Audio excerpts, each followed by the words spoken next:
Good afternoon. Good afternoon, ma'am. Good afternoon, ma'am. Good afternoon, ma'am. Okay. അപ്പൊ നമ്മള് കഴിഞ്ഞ ദിവസത്തെ Good afternoon. ഗുഡ് ആഫ്റ്റർനൂൺ എല്ലാവർക്കും good afternoon കേട്ടോ. അപ്പൊ നിങ്ങളുടെ പുതിയൊരു ടൈം ടേബിൾ ഒക്കെ വന്നു. അപ്പൊ അതൊക്കെ ആയിട്ട് ഒന്ന് അഡ്ജസ്റ്റ് ആവാനുള്ള കുറച്ച് ഇതുണ്ടാവും അല്ലെ? ഇതുപോലെ തന്നെ മുന്നോട്ട് പോകാം കേട്ടോ. അപ്പോ നമ്മള് കഴിഞ്ഞ ക്ലാസ്സിൽ നമ്മള് ചാപ്റ്റർ നമ്പർ 18 ആണ് ലബോറട്ടറി സർവീസ് എന്ന് പറയുന്ന ചാപ്റ്റർ നമ്മൾ തുടങ്ങിയിരുന്നു അല്ലെ? ഞാൻ ജസ്റ്റ് ഒരു പേജ് മാത്രമേ ഇതിനകത്ത് എടുത്തിട്ടുണ്ടായിരുന്നുള്ളൂ. കുറച്ച് ടേംസ് കാര്യങ്ങളൊക്കെ നമുക്ക് ഇതിനകത്ത് പറയാനുണ്ട് അല്ലെ? അപ്പൊ നിങ്ങളത് വായിച്ചു നോക്കിയിരുന്നോ? വായിച്ചു നോക്കിയോ? വായിച്ചു നോക്കി അല്ലെ? അപ്പോ ഞാൻ ചോദിക്കട്ടെ, ശ്രീലക്ഷ്മി ഉണ്ടോ? ശ്രീലക്ഷ്മി ദീപൻ? ശ്രീലക്ഷ്മി ഉണ്ടോ? അപ്പൊ ഷിഫ ഉണ്ട് അല്ലേ? ഷിഫ മൈക്കോളജി ഉണ്ട്. ശ്രീലക്ഷ്മി ഉണ്ട്. മോളെ മൈക്കോളജി എന്താണെന്ന് പറഞ്ഞേ. Mycology mycology study of fungi. Study of fungi. Very good. എന്താണ് ഫംഗസുകളെ കുറിച്ചുള്ള പഠനം അല്ലെ? ഇനി ഷിഫ മോളൊന്ന് പറഞ്ഞേ, നമ്മുടെ സൈറ്റോളജി എന്താണെന്ന് പറഞ്ഞേ. സൈറ്റോളജി ഷിഫ എന്ന് പറയാമോ? പറഞ്ഞു. സൈറ്റോളജിയോ? സൈറ്റോളജി ഒന്നുകൂടി പറയോ? സൈറ്റോളജി. സൈറ്റോളജി എന്താണ് പറഞ്ഞേ? പറഞ്ഞോയാ? അങ്ങനെയാണെങ്കിൽ വേറെ ആരെങ്കിലും ഒന്ന് പറഞ്ഞേ. സൈറ്റോളജി എന്താണെന്ന് പറഞ്ഞേ.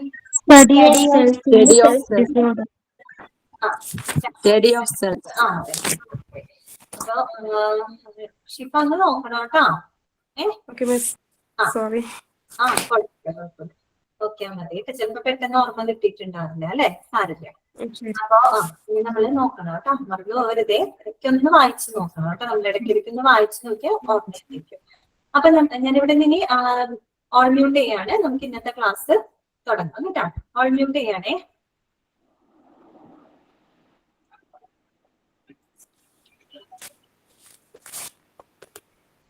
അപ്പൊ നമ്മള് ഇനി തുടർന്നുള്ള ഭാഗങ്ങൾ നോക്കാം. ഇനി നമ്മള് ക്ലാസ്സിൽ പറയാൻ പോകുന്നത് ഹൈറാർക്കിയാണ് കേട്ടോ. എന്താണ് ഹൈറാർക്കി? എന്താണ് ഹൈറാർക്കി എന്ന് പറഞ്ഞാല്? അധികാര ശ്രേണി. എന്താണ്? അധികാര ശ്രേണി. ഓക്കെ. അപ്പോ ഹൈറാർക്കി എന്ന് പറയുമ്പോൾ അധികാര ശ്രേണി, അതായത് ഒരു ലാബില് വർക്ക് ചെയ്യുന്ന അവിടുത്തെ സ്റ്റാഫുകളുടെ ഒരു അധികാര ശ്രേണി. അവരെങ്ങനെയൊക്കെയാണ്, ഓരോ ഉയർന്ന തരത്തിലുള്ളവരാരൊക്കെയാണ്, അതിന് തൊട്ട് താഴെ, അങ്ങനെ നമ്മളൊരു അധികാര ശ്രേണി പറയില്ലേ, അതാണ് ഇനി നമ്മൾ പഠിക്കാനായിട്ട് പോകുന്നത് കേട്ടോ. ഹൈറാർക്കി. അപ്പൊ 3 കോളംസ് ആയിട്ട് കൊടുത്തിട്ടുണ്ട്. അതിന് ആദ്യത്തെ കോളം എന്താണ്? പൊസിഷൻ ആണ്. എന്താണ് പൊസിഷൻ? പിന്നെന്താണ്? Education training. എഡ്യൂക്കേഷൻ ട്രെയിനിങ് എന്ന് പറഞ്ഞാൽ എന്താണ്? അവരുടെ ക്വാളിഫിക്കേഷൻ.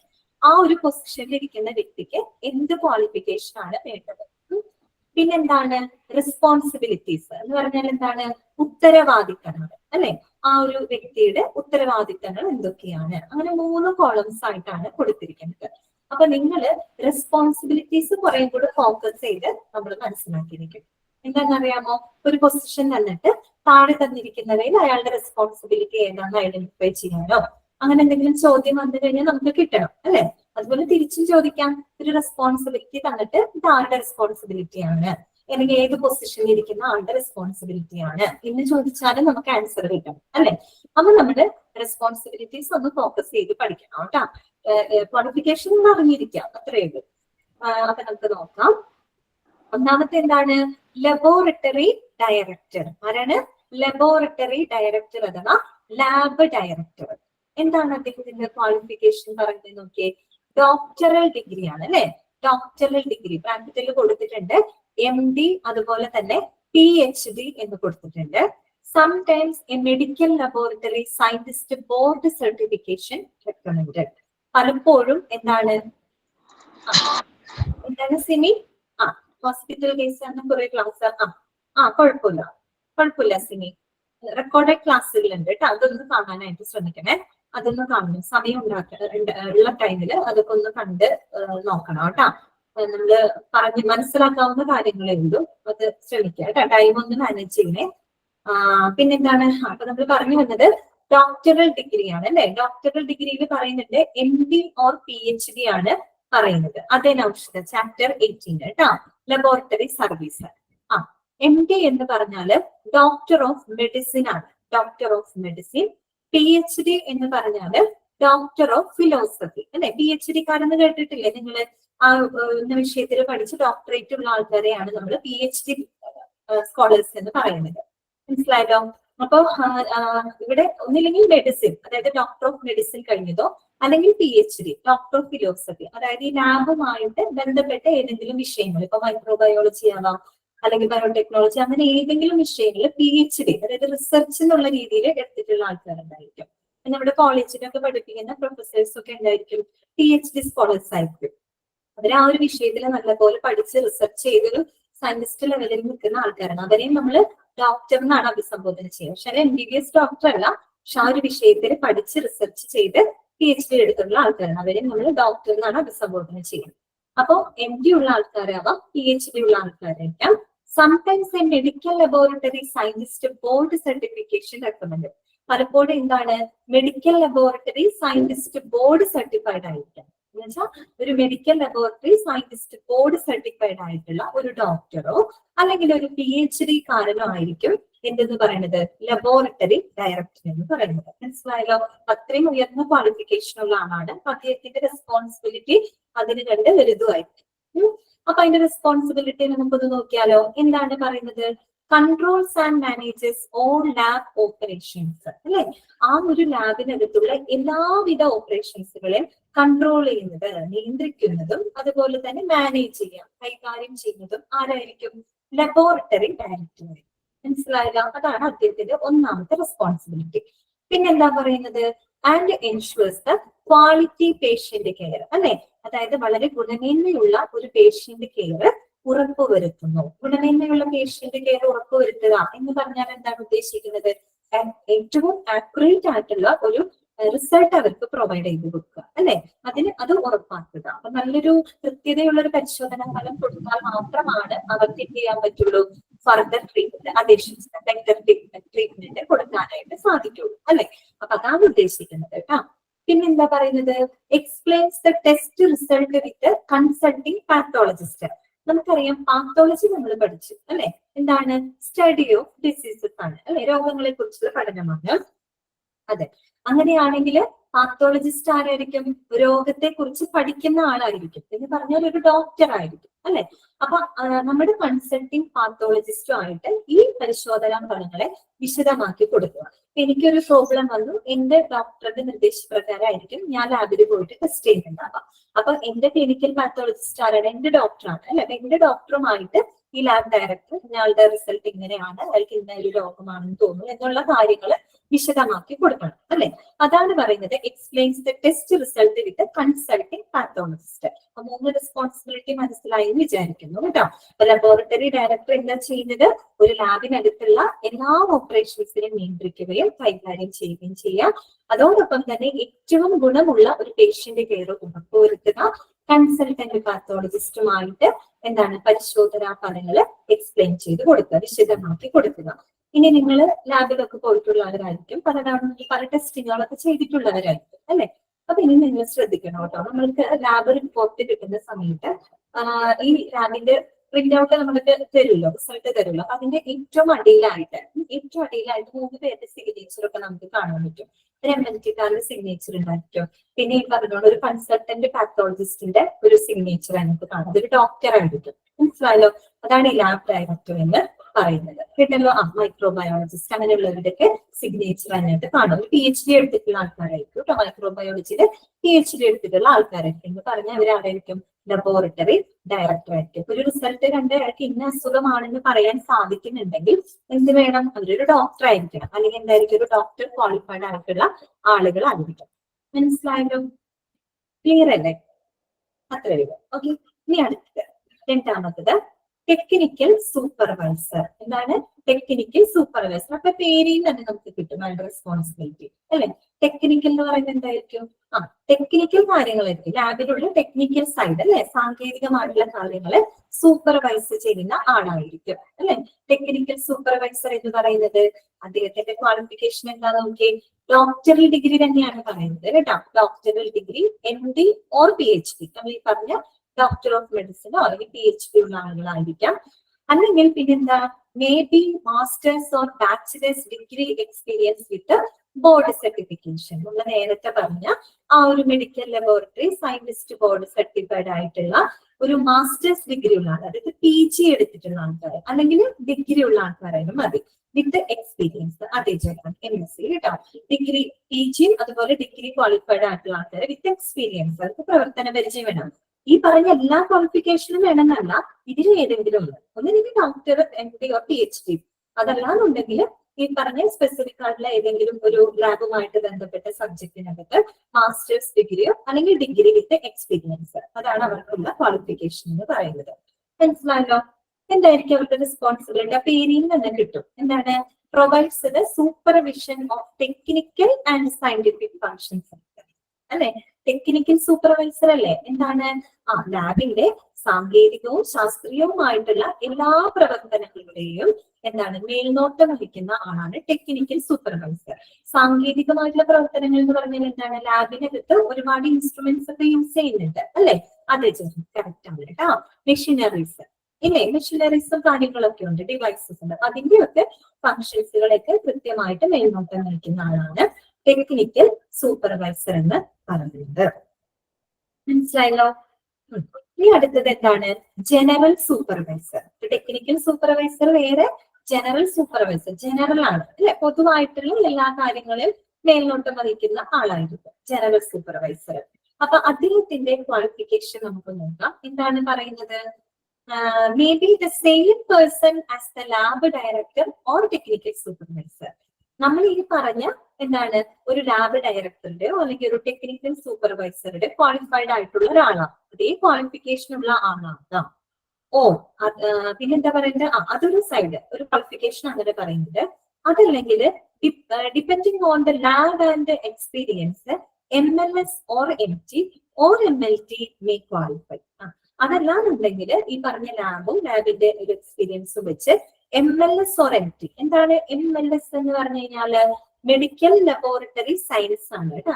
മെഡിക്കൽ ലബോറട്ടറി സയൻസ് എന്ന് പറയാം. അത് പഠിച്ച ആൾക്കാരെ മെഡിക്കൽ ലബോറട്ടറി സയന്റിസ്റ്റ് എന്ന് പറയും. മനസ്സിലായല്ലോ? അപ്പൊ MLS എന്ന് പറയുന്നതും MT എന്ന് പറയുന്നതും സെയിം ആണ് കേട്ടോ. MLS എന്ന് പറഞ്ഞാൽ മെഡിക്കൽ ലബോറട്ടറി സയന്റിസ്റ്റ് അല്ലെങ്കിൽ സയൻസ് എന്ന് പറയാം. അത് തന്നെയാണ് MT, മെഡിക്കൽ ടെക്നോളജി കേട്ടോ. അത് രണ്ടും സെയിം ആണ്. ആ ഒരു ക്വാളിഫിക്കേഷൻ ഉള്ളവരോ ഓർ MLT. MLT എന്താണ്? ഇത് ഇവിടെ വരുന്നുണ്ട് കേട്ടോ. മെഡിക്കൽ ലബോറട്ടറി ടെക്നോളജി അല്ലെങ്കിൽ medical lab technician, laboratory technician പഠിച്ച ആൾക്കാരെ MLT എന്ന് പറയും കേട്ടോ. മെഡിക്കൽ ലാബ് ടെക്നീഷ്യൻ, ആ ഒരു ക്വാളിഫിക്കേഷൻ ഉള്ളവരായിരിക്കും ജനറൽ സൂപ്പർവൈസർ എന്ന് പറയുന്നത്. മനസ്സിലായല്ലോ? അപ്പോ ഈ MLS MT സെയിം ആണെന്ന് ഞാൻ പറഞ്ഞു. MLTയും MLS തമ്മിൽ എന്താണ് ചെറിയൊരു വ്യത്യാസമുണ്ട്. എന്താണെന്നറിയാമോ? ഈ MLS എന്ന് പറയുന്നതും MLT എന്ന് പറയുന്നതും, MLT കാരനായാലും MLS കാരനായാലും രണ്ടുപേരും ചെയ്യുന്നത് ലാബിലെ ആക്ടിവിറ്റീസ് തന്നെയാണ്, ലാബിലെ ടെസ്റ്റിങ്ങുകൾ തന്നെയാണ് അവർ ചെയ്യുന്നത്. പക്ഷെ MLS എന്ന് പറയുമ്പോൾ MLT കാരനേക്കാളും ഒരു പടി മുന്നിൽ കുറച്ചൊരു പ്രൊഫഷണലി ക്വാളിഫിക്കേഷൻ അവർക്ക് ഒരു പടിക്ക് കൂടുതലായിരിക്കും MLS കാർക്ക്. കാര്യം എന്താ? മെഡിക്കൽ ലബോറട്ടറി സയൻസ് ആണ്, അല്ലെങ്കിൽ എന്താണ്, സയന്റിസ്റ്റ് ആണ്. മനസ്സിലായല്ലോ? അപ്പൊ സയന്റിസ്റ്റ് എന്ന് പറയുമ്പോൾ ശാസ്ത്രജ്ഞ, ആ ഒരു രീതിയിൽ കുറച്ചും കൂടി റിസർച്ച് ആയിട്ട് പഠിച്ചിട്ടുള്ള ആൾക്കാരായിരിക്കും. അവർ ലാബിൽ കുറച്ചും കൂടി ഡീപ്പ് ആയിട്ടുള്ള ടെസ്റ്റുകളായിരിക്കും ഇൻവോൾവ് ചെയ്യുന്നുണ്ടാവുക. എല്ലാ ടെസ്റ്റും ചെയ്യും, കുറച്ചും കൂടി ഡീപ്പർ സൈഡിൽ അവര് ഇൻവോൾവഡ് ആയിരിക്കും. MLT കാരും ലാബ് ടെസ്റ്റ് തന്നെയാണ് ചെയ്യുന്നത്, പക്ഷെ അവർ MLS-നേക്കാളും എന്താണ് തൊട്ട് താഴെയായിരിക്കും. കേട്ടല്ലോ?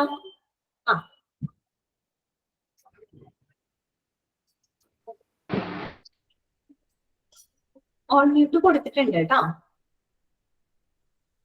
ഓക്കെ, കിട്ടിയില്ലോ? എന്താണ് ആ ഒരു എന്താണ് മ്യൂട്ട് കൊടുത്തിട്ടുണ്ടല്ലോ ഞാൻ.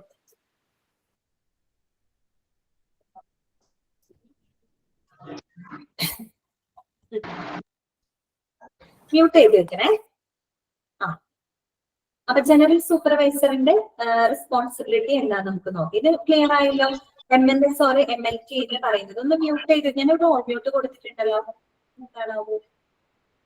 പിന്നെന്താണ് പ്രൊവൈഡ്സ് ദ ജനറൽ സൂപ്പർവൈസറുടെ റെസ്പോൺസിബിലിറ്റി, ഉത്തരവാദിത്തം എന്താണ്? Provides the supervision of day to day functions of the lab, അല്ലെ? അതായത് ഒരു ലാബിന് നടക്കുന്ന ദൈനംദിന പ്രവർത്തനങ്ങൾക്ക് മേൽനോട്ടം വഹിക്കുന്ന ആളാണ് ആര്? ജനറൽ സൂപ്പർവൈസർ എന്ന് പറയുന്നത്. ജനറൽ ആണ്, അല്ലെ? ടെക്നിക്കൽ സൂപ്പർവൈസർ എന്ന് പറയുന്നത് എന്തായിരുന്നു? ടെക്നിക്കൽ ആയിട്ടുള്ള ഫങ്ഷൻസിന്റെ സൂപ്പർവൈസർ ആയിരുന്നു. അതേസമയം ജനറൽ സൂപ്പർവൈസർ എന്ന് പറയുന്നത് എന്താണ്? ജനറൽ ആയിട്ടുള്ള കാര്യം എന്ന് പറഞ്ഞാല് ഡേ ടു ഡേ ഫങ്ഷൻസ്, അല്ലെ? Day to day functions of the lab, ലാബിൽ നടക്കുന്ന ദൈനംദിന കാര്യങ്ങൾക്കൊക്കെ മേൽനോട്ടം വഹിക്കുന്ന ആളാണ് ആരെന്ന് പറയുന്നത്? ജനറൽ സൂപ്പർവൈസർ എന്ന് പറയുന്നത്. സിമ്പിൾ അല്ലേ? അപ്പൊ 3 പേരെ നമ്മൾ കണ്ടു കേട്ടോ. ലാബ് ഡയറക്ടർ എന്താണെന്ന് കണ്ടു, ടെക്നിക്കൽ സൂപ്പർവൈസർ കണ്ടു, ജനറൽ സൂപ്പർവൈസറും നമ്മൾ കണ്ടു. ഇനി അടുത്ത ആളാണ് ആര്? MLT. ആരാണ്? MLT എന്ന് വെച്ചാൽ എന്താണ് അതിന്റെ full form? Medical laboratory technician, അല്ലെ? Medical laboratory technician.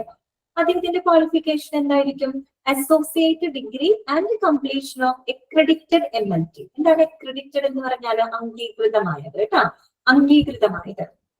Associate degree and completion of accredited MLT, അതായത് അംഗീകൃതമായിട്ടുള്ള MLT ഡിഗ്രി കോഴ്സ് കഴിഞ്ഞവര്, അല്ലെ? MLT കോഴ്സ് എടുത്തിട്ടുള്ളവരോ, ഓർ അല്ലെങ്കിൽ certificate program licensure or certification may be required by employees. അതല്ലാന്നുണ്ടെങ്കിൽ MLTയുടെ അംഗീകൃത ഡിഗ്രി കോഴ്സ് പൂർത്തിയായവര്. അതല്ലാന്നുണ്ടെങ്കിൽ സർട്ടിഫിക്കറ്റ് പ്രോഗ്രാം ലൈസൻഷർ എന്ന് വെച്ചാൽ ഈ MLTയുടെ തന്നെ സർട്ടിഫിക്കറ്റ് കോഴ്സ് ഉണ്ട്. ദാറ്റ് മീൻസ് DMLT എന്ന് പറയും, അതായത് diploma in medical laboratory technician. നമ്മൾ ഈ പറഞ്ഞ MLT തന്നെ ഡിഗ്രി കോഴ്സ് ഉണ്ട്, ഡിപ്ലോമ കോഴ്സ് ഉണ്ട്. MLT എന്ന് പറയുമ്പോൾ ഡിഗ്രി പറഞ്ഞല്ലോ, അസോസിയേറ്റ് ഡിഗ്രി. അത് സാധാരണ ഡിഗ്രി പോലെ തന്നെ 3 ഇയർ വിത്ത് 6 മന്ത്സ് എങ്ങാണ്ടും ഇന്റേൺഷിപ്പ് വരുന്നതാണ്. 3 വർഷത്തെ ഒരു കോഴ്സാണ്. DMLT എന്ന് പറയുമ്പോൾ അത് സർട്ടിഫിക്കറ്റ് കോഴ്സാണ്, ഡിപ്ലോമയാണ്. Diploma in medical laboratory technician ആണ്. അതെന്ന് പറയുമ്പോൾ 2 വർഷം കൊണ്ട് അതിന്റെ കാലാവധി വരുന്നത്. മനസ്സിലായല്ലോ? അപ്പൊ അതാണ് ഈ ഉദ്ദേശിക്കുന്ന സർട്ടിഫിക്കറ്റ് പ്രോഗ്രാം ലൈസൻഷർ, അതായത് ഡിഗ്രി ഓർ ഡിപ്ലോമ MLTക്കകത്ത്. Or certification may be required by employees. Employees എന്ന് പറഞ്ഞാൽ എന്താണ്? തൊഴിലുടമകളാണ്, അല്ലെ? അതായത് ജോലി കൊടുക്കുന്ന ആൾക്കാർ അവരുടെ അങ്ങനെയുള്ള സർട്ടിഫിക്കേഷൻ അവരോട് റെക്കമെൻഡ് ചെയ്യാറുണ്ട്. ഒന്നില്ലെങ്കിൽ അംഗീകൃതമായിട്ടുള്ള MLT ഡിഗ്രി കോഴ്സ്, അതല്ലാന്നുണ്ടെങ്കിൽ അതിന്റെ certificate course, diploma course. Clear ആയല്ലോ? അപ്പൊ എന്താണ് ഇവരുടെ റെസ്പോൺസിബിലിറ്റി? MLT ആരാ? നമ്മുടെ ലാബിന് വിട്ട് സാമ്പിളുകൾ ടെസ്റ്റ് ചെയ്യുന്ന ആൾക്കാരാണ് MLTക്കാര്. കേട്ടല്ലോ? അപ്പൊ അവരുടെ റെസ്പോൺസിബിലിറ്റി നോക്കി എന്താ പറയുന്നത്? പെർഫോംസ് ദ കസ്റ്റമറി ടെസ്റ്റ്, അല്ലേ? ഇപ്പൊ പുതിയൊരു വേർഡ് കിട്ടി, കസ്റ്റമറി, CUSTOMARY. എന്താണ് കസ്റ്റമറി എന്ന വാക്കിന്റെ അർത്ഥം? പതിവ് പരിശോധനകൾ കേട്ടോ.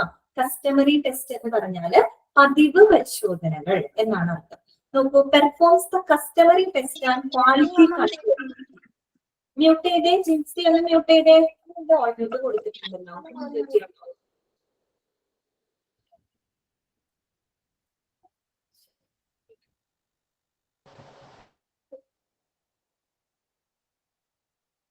ഓൾ മ്യൂട്ട് ആണ് അമൃത. ഓൾ മ്യൂട്ട് അല്ല. ഓൾ മ്യൂട്ട് കൊടുത്തിട്ടാണോ? ഓക്കെ ആണോ അപ്പോ? ഓക്കെ, ശരി. എനിക്ക് മാറിപ്പോകാൻ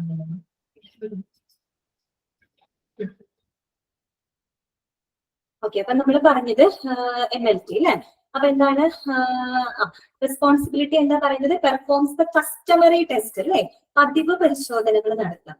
അതോടൊപ്പം തന്നെ and quality control on test under the supervision of MLS or MT. അല്ലെങ്കിൽ എന്താണ്? ടെസ്റ്റുകളിൽ, പരിശോധനയിൽ ഒരു ക്വാളിറ്റി, അല്ലെ? ആ ഒരു ഗുണമേന്മ കൺട്രോൾ ചെയ്യുക, ഉറപ്പുവരുത്തുക. ആരുടെ സൂപ്പർവിഷനില്? Under the supervision of MLS or MT. ഞാൻ നേരത്തെ പറഞ്ഞില്ലേ, MLTക്കാരെക്കാളും ഒരു പൊട്ടിക്ക് മുന്നിൽ ക്വാളിഫൈഡ് ആണ് MLS എന്ന് പറഞ്ഞല്ലേ? അപ്പൊ അവരാണ് കുറേ കൂടി ഡീപ്പ് ആയിട്ടുള്ള ടെസ്റ്റുകൾ ചെയ്യുന്നത്. അപ്പൊ അവരുടെ സൂപ്പർവിഷനിലായിരിക്കും ഒരു MLTക്കാരൻ പ്രവർത്തിക്കുക, അല്ലെങ്കിൽ അവരുടെ ഒരു ഗൈഡൻസിലായിരിക്കും. 2 കൂട്ടരും, ഒരു MLTക്കാരനും MLSകാരനും ഒരേ കാര്യം തന്നെയാണ് ചെയ്യുന്നത്. പക്ഷെ ഒരു പൊടിക്ക് മുന്നിൽ നിൽക്കുന്നത് MLSകാരാണ്. ആ ഒരു MLSന്റെ സൂപ്പർവിഷനില് അല്ലെങ്കിൽ അവരുടെ ഒരു ഗൈഡൻസിലായിരിക്കും MLTക്കാര് ഇത്തരത്തിലുള്ള പതിവ് പരിശോധനകൾ നടത്തുന്നതും ടെസ്റ്റുകളുടെ ഗുണമേന്മ ഉറപ്പാക്കുന്നത്. മനസ്സിലായല്ലോ? ഓക്കെ. ഇനി അടുത്തതാണ് ആര്? നമ്മുടെ ഫിലബോട്ടോമിസ്റ്റ്. ആരാണ്? ഫിലബോട്ടോമിസ്റ്റ് കേട്ടോ. PBT എന്നതാണ് അതിന്റെ ഷോർട്ട് ഫോം. പഠിച്ചു വെക്കണം കേട്ടോ. PBT എന്താന്ന് കേൾക്കുമ്പോൾ മനസ്സിലാവണം. ഫിലബോട്ടോമിസ്റ്റ് എന്താണ് അദ്ദേഹത്തിന്റെ ക്വാളിഫിക്കേഷൻ പറയുന്നത്? ഹൈസ്കൂൾ, ഇവിടെ ഒരു കോമ ഇട്ട് കൊടുക്കണം കേട്ടോ. ഹൈസ്കൂൾ, അതുപോലെ തന്നെ ഒരു കോമ ഇടാം. Degree and training or work experience, അതായത് ഹൈസ്കൂൾ വിദ്യാഭ്യാസം അല്ലെങ്കിൽ ഡിഗ്രി ആയാലും മതി. ഡിഗ്രി, പിന്നെ എന്താണ് വിത്ത് എക്സ്പീരിയൻസ്, വർക്ക് എക്സ്പീരിയൻസ് എന്ന് വെച്ചാൽ പ്രവൃത്തി പരിചയമുള്ള അങ്ങനെയുള്ള ആളുകളാണ് ആര്? ഫിലബോട്ടോമിസ്റ്റ് എന്ന് പറയുന്നത്. അവരുടെ ക്വാളിഫിക്കേഷൻ അതാണ്. ഹൈസ്കൂൾ വിദ്യാഭ്യാസവും അതുപോലെ തന്നെ ഡിഗ്രിയും വിത്ത് എക്സ്പീരിയൻസ് ഉള്ളവരാണ് ഫിലബോട്ടോമിസ്റ്റ്. ഇനി അവരുടെ റെസ്പോൺസിബിലിറ്റി എന്താണ്? Gathers the blood samples from patients for lab test, അല്ലെ? ഗ്യാദർ ചെയ്യാന്ന് വെച്ചാൽ എന്താണ്? ശേഖരിക്കുക, കളക്ട് ചെയ്യുക എന്നാണ് അർത്ഥം. മനസ്സിലായല്ലോ? Gathers the blood samples from patients for lab test, അതായത് നമ്മുടെ ലാബ് പരിശോധനയ്ക്ക് ആവശ്യമായിട്ടുള്ള ബ്ലഡ് സാമ്പിളുകൾ കളക്ട് ചെയ്യുക, ശേഖരിക്കുക. അതാണ് ആരുടെ റെസ്പോൺസിബിലിറ്റി? ഫിലബോട്ടോമിസ്റ്റിന്റെ റെസ്പോൺസിബിലിറ്റി. ക്ലിയർ ആയല്ലോ? ഇതോടുകൂടി ഹൈറാർക്കി തന്നെയാണ്. നമ്മൾ ഹൈറാർക്കിയിൽ കണ്ടത് അഞ്ച് പേരെയാണ് നമ്മൾ കണ്ടത്, അല്ലെ? ഒന്നാമത്തെ ആള് ലബോറട്ടറി ഡയറക്ടർ, ഉയർന്ന പൊസിഷൻ ആണ്, അല്ലെ? MD or PhD സ്കോളർ ആയിരിക്കും. അതുപോലെ അദ്ദേഹത്തിന്റെ റെസ്പോൺസിബിലിറ്റി എത്ര കണ്ട് വലുതായിരിക്കും, അത് നമ്മൾ കണ്ടതാണ്. പിന്നെ ടെക്നിക്കൽ സൂപ്പർവൈസർ ആ പേരിൽ തന്നെ കിട്ടും. ടെക്നിക്കൽ ആയിട്ടുള്ള വശങ്ങളാണ് അദ്ദേഹം സൂപ്പർവൈസ് ചെയ്യുന്നുണ്ടാവാം. ജനറൽ സൂപ്പർവൈസർ എന്ന് പറയുമ്പോൾ ജനറൽ ആയിട്ടുള്ള, അതായത് ഡേ ടു ഡേ ലാബ് ഓപ്പറേഷൻസിനെ സൂപ്പർവൈസ് ചെയ്യും. പിന്നെ ആരെ നമ്മൾ പറഞ്ഞു? MLTക്കാര്. MLT ആണ് പരിശോധനകൾ നടത്തുന്ന ആൾക്കാര്. അവരാണ് perform the customary test in the lab, അല്ലെ? And they also ensure the quality control on test under the supervision of MLS or MLT. ഓക്കെ. ഫിലബോട്ടോമിസ്റ്റ് എന്താണ്? They gather the blood samples from patients for the testing. Clear ആയല്ലോ? മനസ്സിലായില്ലേ? അപ്പൊ ഒന്ന് വായിച്ചു നോക്കിയാൽ clear ആണ്. ഞാൻ അവസാനം ഒന്നുകൂടെ കൺക്ലൂഡ് ചെയ്ത് പറയാം കേട്ടോ. പിന്നെ അടുത്തത് എന്താണ്? നെക്സ്റ്റ് ഭാഗത്തോട്ട് നമുക്ക് പോകാം. ഇൻഫ്രാസ്ട്രക്ചർ. എന്താണ് ഇൻഫ്രാസ്ട്രക്ചർ? എന്താണ് ഇൻഫ്രാസ്ട്രക്ചർ എന്ന് പറഞ്ഞാല്? അടിസ്ഥാന സൗകര്യം. എന്താണ്? അടിസ്ഥാന സൗകര്യങ്ങൾ. അതാണ് ഇൻഫ്രാസ്ട്രക്ചർ എന്ന് പറയുന്നത്. അതിന് ജനറൽ ആയിട്ടുള്ള കുറച്ച് കാര്യങ്ങളാണ് പറയുന്നത് കേട്ടോ. നമുക്കൊന്ന് ജസ്റ്റ് വായിച്ചു നോക്കാം. Infrastructure of the laboratory changes with the needs of the clinical research or service provided by the laboratory. ശരിയല്ലേ പറഞ്ഞത്? അതായത് ഒരു ലാബിന്റെ അടിസ്ഥാന സൗകര്യം എന്ന് പറയുന്നത് എന്താണ്? ആ ലാബ് നൽകുന്ന സേവനങ്ങൾക്ക് അല്ലെങ്കിൽ ആ ലാബിന്റെ ആവശ്യങ്ങൾക്കനുസരിച്ച് അവരുടെ അടിസ്ഥാന സൗകര്യങ്ങൾ മാറിക്കൊണ്ടേയിരിക്കും. ശരിയല്ലേ പറഞ്ഞത്? ഒരു ചെറിയ ലാബാണെന്ന് വിചാരിക്കുക. ഒരു ചെറിയ ലാബാകുമ്പോൾ അവിടെ എന്തായിരിക്കും? അവരുടെ റിസോഴ്സസ് അല്ലെങ്കിൽ അവരുടെ ഇൻഫ്രാസ്ട്രക്ചർ വളരെ താഴ്ന്ന നിലയിലായിരിക്കും. അപ്പൊ അതിനനുസരിച്ചുള്ള സേവനങ്ങൾ മാത്രമേ അവർക്ക് കൊടുക്കാനായിട്ട് പറ്റുള്ളൂ, അല്ലെ? അവർക്ക് വലിയ വലിയ ടെസ്റ്റ് ചെയ്യണമെന്ന് അവർക്ക് ആവശ്യപ്പെട്ടാലും അവർക്ക് സാധിക്കില്ലേ? കാര്യം എന്താ? അവർക്ക് അതിനുള്ള റിസോഴ്സസേ ഉള്ളൂ, അത്രയുള്ള സൗകര്യങ്ങളേ ഉള്ളൂ. ആ സൗകര്യങ്ങളിനുള്ളിലുള്ള എന്താ പറയാ സേവനങ്ങൾ മാത്രമേ അവർക്ക് കൊടുക്കാനായിട്ട് പറ്റുള്ളൂ. അതാണ് അവിടെ പറയുന്നത്. ഓരോ ലബോറട്ടറിയും അവർ തരുന്ന സേവനങ്ങൾക്ക് അല്ലെങ്കിൽ അവരുടെ ആവശ്യങ്ങൾക്കനുസരിച്ചിട്ടാണ് അവരുടെ അടിസ്ഥാന സൗകര്യങ്ങൾ മാറിക്കൊണ്ടിരിക്കും. ഇനിയിപ്പോ ഒരു വലിയ ലാബാണെന്ന് വിചാരിക്കാം. നല്ല നല്ല സൗകര്യങ്ങളുണ്ട്, ഒരുപാട് റിസോഴ്സസ് ഉണ്ട്, നല്ലൊരു ഇൻഫ്രാസ്ട്രക്ചർ ഉള്ളൊരു ലാബാണെങ്കിൽ അവർക്ക് അതുപോലെ തന്നെ നല്ല എന്താ പറയുക ടെസ്റ്റുകൾ അല്ലെങ്കിൽ നല്ല സേവനങ്ങൾ അവർക്ക് കൊടുക്കാനായിട്ട് സാധിക്കും. മനസ്സിലായി? ആ ഒരു കാര്യമാണ് അവിടെ പറയുന്നത്. പക്ഷെ എന്താണ് ഒരു കാര്യം പറയുന്നുണ്ട്? But the basic needs should meet the regulatory and international standards. പക്ഷെ എപ്പോഴും ഒരു ലാബിന്റെ ബേസിക് നീഡ്സ് അല്ലെങ്കിൽ അവരുടെ ബേസിക് ഫെസിലിറ്റീസ് എന്ന് പറയുന്നത് എന്തിനനുസരിച്ചായിരിക്കണം? Regulatory and international standards. അതായത് ഒരു ഇന്റർനാഷണൽ സ്റ്റാൻഡേർഡ്സിനെ സാറ്റിസ്ഫൈ ചെയ്തിരിക്കുന്നതായിരിക്കണം അവരുടെ ബേസിക് നീഡ്സ് എന്ന് പറയുന്നത്. എന്ന് പറഞ്ഞാൽ ഒരു ഇന്റർനാഷണൽ സ്റ്റാൻഡേർഡ്സ് കീപ്പ് ചെയ്യുന്ന ഒരു ലാബിന് മാത്രമേ എന്ത് ചെയ്യാൻ പറ്റുള്ളൂ? ലൈസൻസ് ഇഷ്യൂ ചെയ്യാനായിട്ട് പറ്റുള്ളൂ, അല്ലെ? അടിസ്ഥാന സൗകര്യങ്ങൾ ആയിക്കോട്ടെ ഒരു ലാബിനുള്ളത്, എന്നാൽ കൂടിയും ആ അടിസ്ഥാന സൗകര്യങ്ങൾ അല്ലെങ്കിൽ അവരുടെ നീഡ്സ് എന്ന് പറയുന്നത് റെഗുലേറ്ററി ആൻഡ് ഇന്റർനാഷണൽ സ്റ്റാൻഡേർഡ്സിനെ സാറ്റിസ്ഫൈ ചെയ്യുന്നതായിരിക്കണം. അതല്ലാന്നുണ്ടെങ്കിൽ ആ ലാബിന് ലൈസൻസ് കൊടുക്കാനായിട്ട് സാധിക്കില്ല. മനസ്സിലായല്ലോ? ഇന്റർനാഷണൽ സ്റ്റാൻഡേർഡ് കീപ്പ് ചെയ്യണമെന്ന് പറഞ്ഞാൽ അവര് ചെറിയ ടെസ്റ്റ് ആണെങ്കിൽ കൂടിയും അതിൽ ക്വാളിറ്റി ഉറപ്പുവരുത്തണം. മനസ്സിലായോ?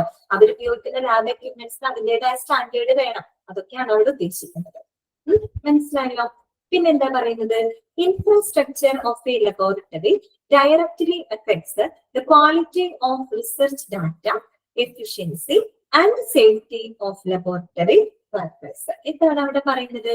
ഒരു ലാബിന്റെ ഇൻഫ്രാസ്ട്രക്ചർ, അവരുടെ അടിസ്ഥാന സൗകര്യങ്ങൾ എന്തെല്ലാം കാര്യങ്ങൾ നേരിട്ട് എഫക്ട് ചെയ്യുന്നുണ്ട്, നേരിട്ട് ബാധിക്കുന്നുണ്ട്. എന്തിനൊക്കെയാണ് പറയുന്നത്? ഒന്ന്, the quality of research data, അല്ലെ? അവര് തരുന്ന ആ ഒരു റിസർച്ച് ഡാറ്റയുടെ ക്വാളിറ്റീനെ ആശ്രയിക്കും, അല്ലെ? ക്വാളിറ്റീനെ നേരിട്ട് എഫക്ട് ചെയ്യും. നല്ല ലാബ് എക്യുപ്മെന്റ്സും എല്ലാം ഉള്ളൊരു ലാബ് ആണെങ്കിൽ അവിടെ നിന്ന് കിട്ടുന്ന ആ റിസൾട്ടുകളും അതുപോലെ എന്തായിരിക്കും? നല്ല ക്വാളിറ്റി ഉള്ളതായിരിക്കും, അല്ലെ? ചില ലാബുകളിൽ ചില ടെസ്റ്റുകൾ നമ്മൾ രണ്ട് വ്യത്യസ്ത ലാബുകളിലൊക്കെ ചെയ്ത് കഴിഞ്ഞപ്പോൾ നല്ല വേരിയേഷൻസ് ഒക്കെ ചിലപ്പോൾ കാണാൻ പറ്റാറുണ്ട്, അല്ലെ? അപ്പൊ അതാണ് പറയുന്നത്, അത് ഇൻഫ്രാസ്ട്രക്ചറിനെ ആശ്രയിച്ചിരിക്കും. അപ്പൊ ഒന്ന് ക്വാളിറ്റി ഓഫ് റിസർച്ച് ഡാറ്റ അതിനെ എഫക്ട് ചെയ്യുന്നുണ്ട്. പിന്നെ എഫിഷ്യൻസി എന്ന് പറഞ്ഞാൽ ആ ഒരു ലാബിന്റെ ആ ഒരു പെർഫോമൻസ്, അവരുടെ ആ ഒരു കഴിവ്, അല്ലെ? എഫിഷ്യൻസി അതിനെ എഫക്ട് ചെയ്യും. പിന്നെന്താണ് പറയുന്നത്? Safety of laboratory workers. പിന്നെന്താണ്? ആ ലാബിൽ വർക്ക് ചെയ്യുന്ന സ്റ്റാഫുകളുടെ സേഫ്റ്റിയെയും അത് ഡയറക്റ്റ് എന്ത് ചെയ്യുന്നുണ്ട്?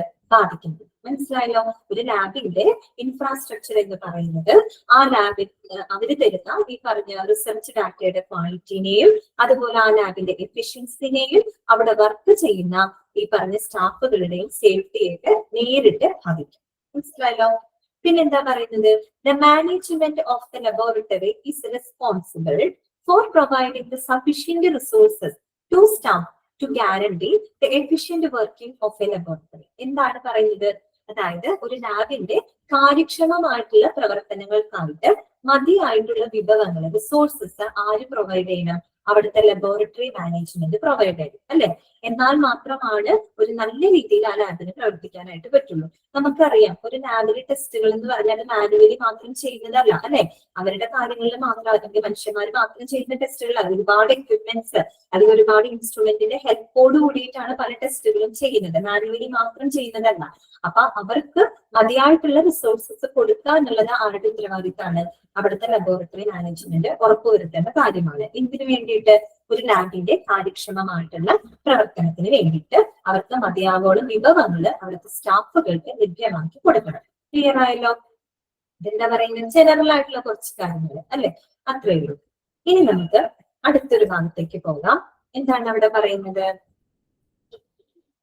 Good laboratory design should examine the following. അതായത് ഒരു നല്ല ലബോറട്ടറി അതിന്റെ രൂപകൽപ്പന, അല്ലെങ്കിൽ അത് എന്ന് പറയുന്നത് താഴെ തന്നിരിക്കുന്നവ വിലയിരുത്തും എന്ന് പറഞ്ഞാൽ അങ്ങനെയൊന്നും ചിന്തിക്കേണ്ട.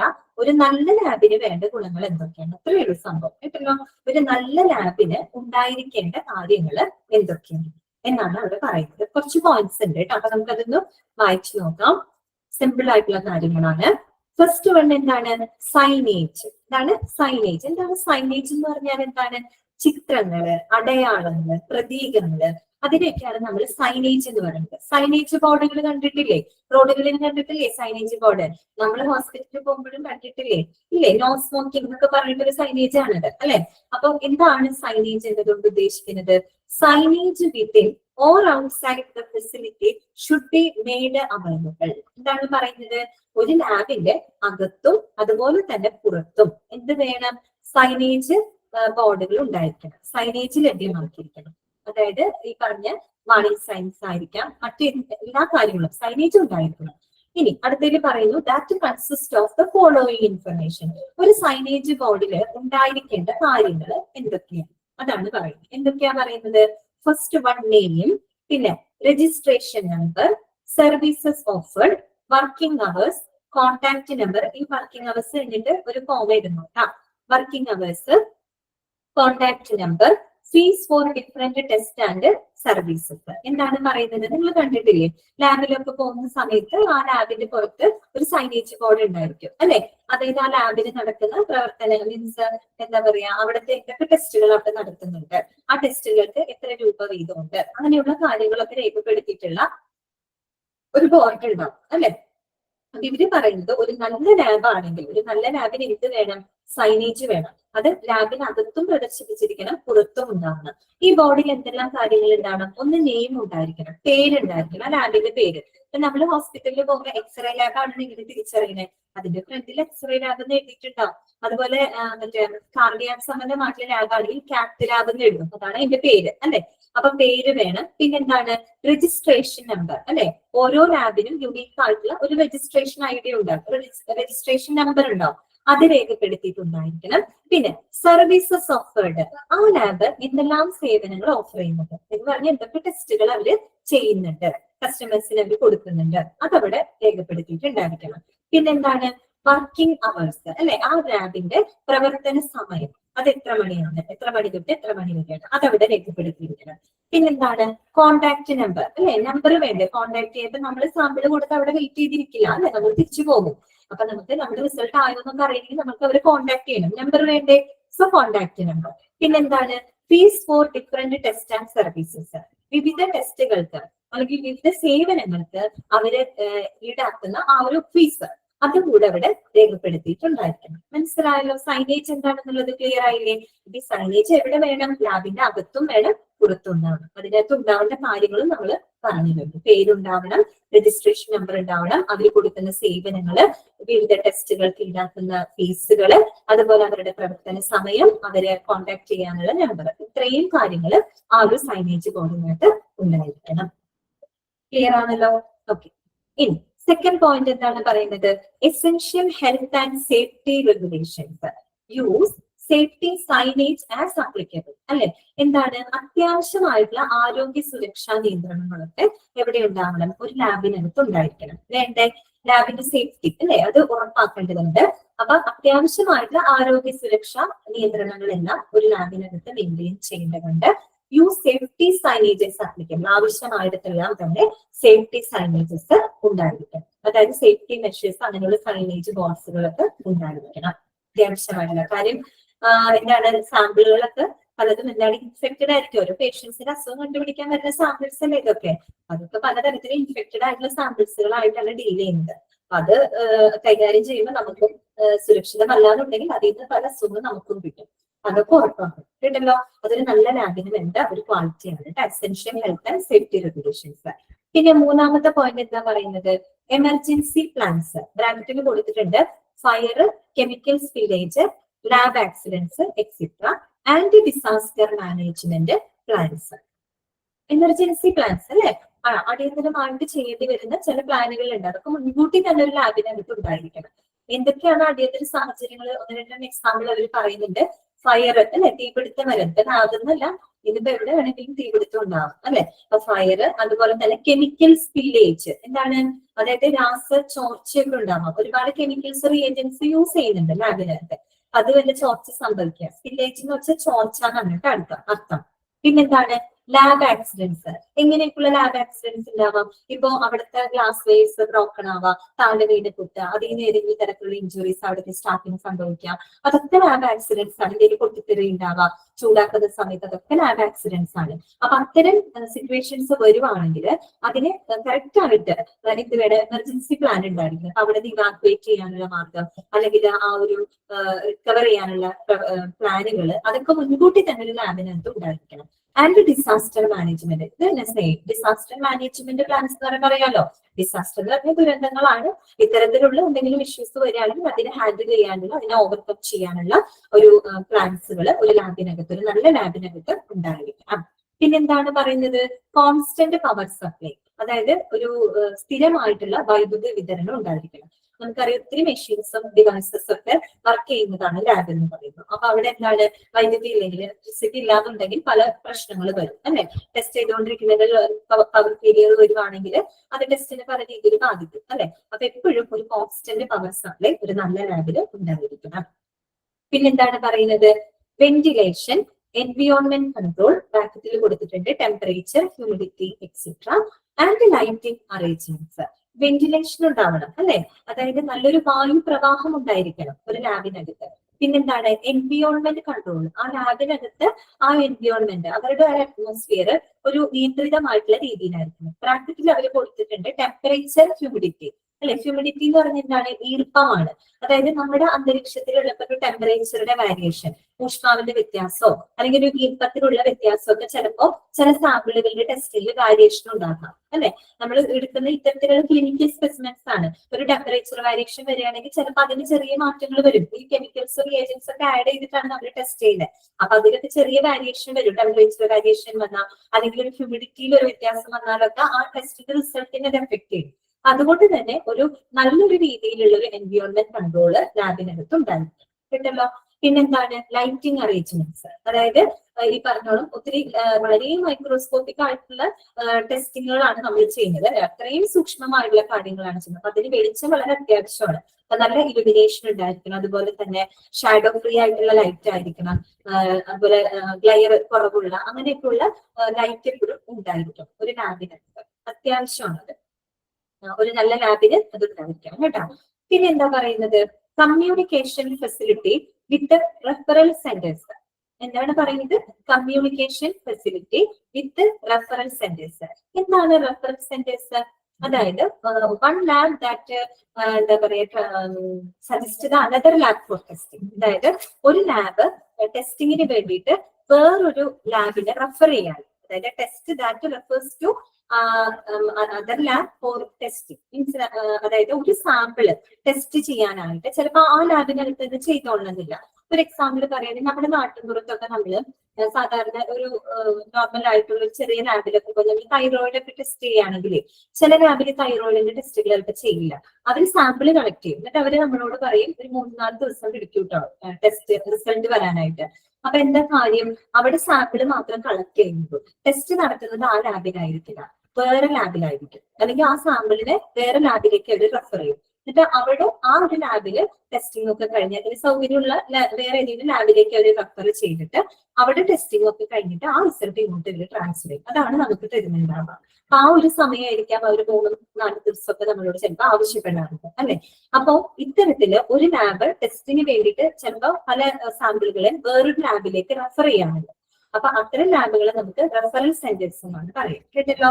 അപ്പൊ communication facility with referral centres. അപ്പൊ ഇത്തരത്തില് റെഫറൽ സെന്റേഴ്സുമായിട്ട് അതായത് ഇപ്പൊ ഇവിടെ സാമ്പിൾ ഇതിൽ കളക്ട് ചെയ്യുന്നുണ്ടാവും, പക്ഷെ ടെസ്റ്റിംഗ് ചിലപ്പോൾ ആ ലാബിനകത്ത് ചെയ്യുന്നുണ്ടാവില്ല, വേറെ ഒരു ലാബിലായിരിക്കും. അവര് റെഫർ ചെയ്യുന്നത് വേറെ ലാബിലോട്ടായിരിക്കും. അതിനെയാണ് റെഫറൽ സെന്റർ എന്ന് പറയുന്നത്. അപ്പൊ അവരുമായിട്ട് ഒരു പ്രോപ്പർ കമ്മ്യൂണിക്കേഷൻ എപ്പോഴും ഉണ്ടായിരിക്കും. അപ്പൊ ഇവിടെ നിന്ന് സാമ്പിൾ കളക്ട് ചെയ്തു, ടെസ്റ്റിങ്ങിന് വേണ്ടി വേറൊരു ലാബിലേക്ക് വിട്ടു, അവരായിട്ട് യാതൊരു കമ്മ്യൂണിക്കേഷൻ ഉണ്ടാവാതിരുന്നാൽ എന്തായിരിക്കും അവസ്ഥ? നമുക്ക് റിസൾട്ട് കിട്ടുമോ?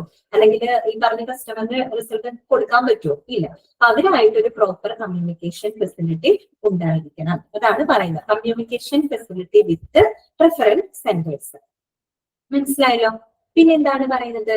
Transport of specimen or samples to referral centres. ഇത്തരം റെഫറൽ സെന്റേഴ്സിലേക്ക് സാമ്പിളുകൾ കൊണ്ടുപോകാനുള്ള അല്ലെങ്കിൽ ട്രാൻസ്പോർട്ടിംഗ് ഫെസിലിറ്റി ഉണ്ടായിരിക്കണം അല്ലെ. ഇവിടെ നിന്ന് കളക്ട് ചെയ്യുന്ന സാമ്പിളുകള് വേറൊരു ലാബിലേക്ക് ചിലപ്പോൾ ഒരു വ്യക്തി മുഖേന അല്ലെ ഒരു ആള് വഴിയായിട്ടായിരിക്കാം ചിലപ്പോൾ ട്രാൻസ്പോർട്ട് ചെയ്യുന്നുണ്ടാവുക. അതല്ലെങ്കിൽ ചിലപ്പോൾ വാഹനങ്ങൾ വഴിയായിട്ടായിരിക്കും. ഒത്തിരി സാമ്പിൾസ് വരുന്നതല്ലേ. അപ്പൊ എങ്ങനെയായാലും ആളായാലും ശരി വാഹനങ്ങളായാലും ശരി ഒരു ട്രാൻസ്പോർട്ടിംഗ് ഫെസിലിറ്റി ഉണ്ടായിരിക്കണം അല്ലെ. റെഫറൽ സെന്റേഴ്സിലേക്ക് സാമ്പിൾസ് കൊണ്ടുപോകാനുള്ള ട്രാൻസ്പോർട്ടിംഗ് ഫെസിലിറ്റി ഒരു നല്ല ലാബില് ഉണ്ടായിരിക്കണം. അതാണ് അവിടെ പറയുന്നത് transport of specimen or samples to referral centres. Clear ആയല്ലോ. പിന്നെന്താ പറയുന്നത്? Lab areas that contain carcinogens, radio isotopes, biohazards and lasers should be correctly marked with the proper warning signs. എന്താണ് അവർ പറയുന്നത്? ഇപ്പൊ ലാബിനകത്ത് തന്നെ ലാബ് ഏരിയകൾ, അതായത് ഇപ്പൊ കാർസിനോജൻസ്. എന്താണ് കാർസിനോജൻ എന്ന് പറഞ്ഞു കഴിഞ്ഞാല്? ഏജന്റ്സ് ദാറ്റ് പ്രൊമോട്ടിംഗ് ക്യാൻസർ കേട്ടോ. Agents that promoting cancer. ക്യാൻസറിന് കാരണമാകുന്ന ഏജൻസുകളെയാണ് നമ്മൾ കാർസിനോജൻ, ആ പേരിൽ തന്നെ കിട്ടും കാർസിനോജൻ. ക്യാൻസറിന് കാരണമാകുന്ന ഏജൻസിനെയാണ് നമ്മൾ കാർസിനോജൻസ് എന്ന് പറയുന്നത്. മനസ്സിലായല്ലോ. അപ്പൊ ഒരു ലാബിനകത്ത് ഇത്തരത്തിലുള്ള കാർസിനോജൻസ് ഉണ്ടാവാം. അതുപോലെ റേഡിയോ ഐസോട്ടോപ്സുകൾ, അതൊക്കെ വളരെ തീവ്രമായിട്ടുള്ള ഹൈ എനർജി ആയിട്ടുള്ള നാനോ പാർട്ടിക്കിൾസ് ആണ്. അപ്പൊ അത്തരം റേഡിയോ ഐസോട്ടോപ്സ്, അതുപോലെ ബയോ ഹസാർഡ്സ് എന്ന് വെച്ചാൽ ജൈവിക വിഷം. വിഷം എന്ന് പറഞ്ഞ് ഉദ്ദേശിക്കുന്നത് നമ്മൾ കൊണ്ടുവരുന്ന സ്പെസിമെൻസ് ഉണ്ടല്ലോ. അപ്പൊ ബ്ലഡ് ആയിക്കോട്ടെ, യൂറിൻ ആയിക്കോട്ടെ, സെറം, അങ്ങനെ എന്ത് വേണമെങ്കിലും ആയിക്കോട്ടെ, അതെല്ലാം തന്നെ എന്തായിരിക്കും? എഫക്റ്റഡ് ആയിരിക്കും. എന്താണ് പൂച്ച? കാർസിനോജൻ അല്ലെ. കാർസിനോജൻ എന്ന് പറഞ്ഞാല് ഏജന്റ്സ് കോസിങ് ക്യാൻസർ കേട്ടോ. ക്യാൻസറിന് കാരണമായേക്കാവുന്ന ഏജന്റുകളെയാണ് നമ്മൾ ജനറലി കാർസിനോജൻ എന്ന് പറയുന്നത്. പൂച്ചയ്ക്ക് ക്ലിയർ ആയെന്ന് വിചാരിക്കുന്നു കേട്ടോ. അപ്പോ ഓക്കെ, ബയോഹസാർഡ്സ്. ബയോഹസാർഡ്സ് ആണ് നമ്മൾ പറഞ്ഞുകൊണ്ടിരിക്കുന്നത്. ഞാൻ പറഞ്ഞല്ലോ, രോഗികളായിട്ടുള്ള ആൾക്കാരുടെ സ്പെസിമെൻസ് ആണ് കൊണ്ടുവരുന്നത് ലാബിനകത്തേക്ക് അല്ലെ. പലവിധ അസുഖങ്ങളുള്ളവരുടെ സ്പെസിമെൻസ് ആയിട്ട് ഒരു ലാബിനകത്ത് വരുന്നത്. ഇതെല്ലാം കൈകാര്യം ചെയ്യുമ്പോൾ അതിലുള്ള പല അസുഖങ്ങളും ലാബിൽ കൈകാര്യം ചെയ്യുന്നവർക്ക് വരാനുള്ള സാധ്യതയുണ്ട്. ബയോഹസാർഡ്സ് ആണ് അല്ലെ. അപ്പോൾ അത്തരത്തിലുള്ള ജൈവിക വിഷയം ഇപ്പൊ നമ്മൾ ഒരു സേഫ് ആയിട്ട് അത് ഹാൻഡിൽ ചെയ്തില്ല എന്നുണ്ടെങ്കിൽ അത് അത്തരം രോഗാണുക്കൾ നമ്മുടെ ശരീരത്തിലേക്കും കൂടെ പ്രവേശിക്കാൻ ഇടവരും അല്ലെ. അപ്പൊ അത്തരത്തിലുള്ള ബയോഹസാർഡ്സ്.